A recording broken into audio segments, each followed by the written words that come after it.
Hey everybody, I am here to remind you of something important, and that is do not forsake the Lord's commands over your life and take control of what you think is the best pathway for you before He moves. If you're waiting on the Lord right now and you're tempted to take things into your own hands, don't do it. We have so many stories throughout the Bible, but today we are in 1 Samuel chapter 13, and this is a tragic one where Saul, the new king of Israel, is out winning battles, winning the people's favor, and doing amazing things, and yet he finds himself pressed up against the wall against the Philistines and just not having any way forward.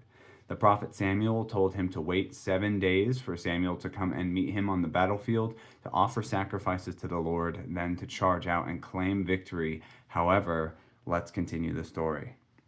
He waited 7 days, the time appointed by Samuel, but Samuel did not come to Gilgal, and the people were scattering from him. So Saul said, "Bring me the burnt offering and peace offering." And he offered the offering. As soon as he had finished offering the burnt offering, behold, Samuel came. And when Saul went to meet him and greet him, Samuel said, "What have you done?"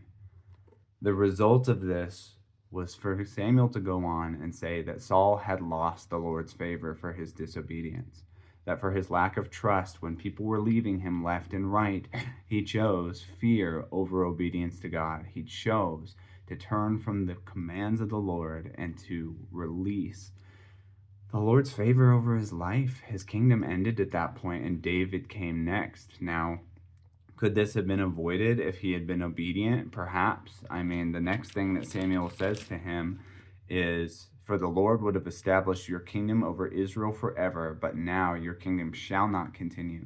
The Lord has sought out a man after his own heart and commanded him to be prince over the people, because you have not kept what the Lord commanded you."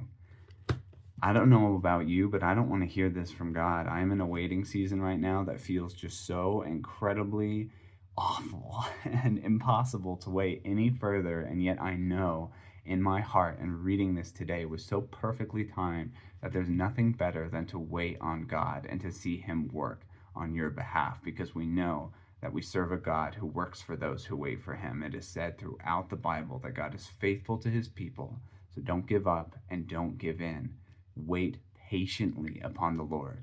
Humble yourselves before the Lord, and at the right time, He will lift you up in honor. Go with God.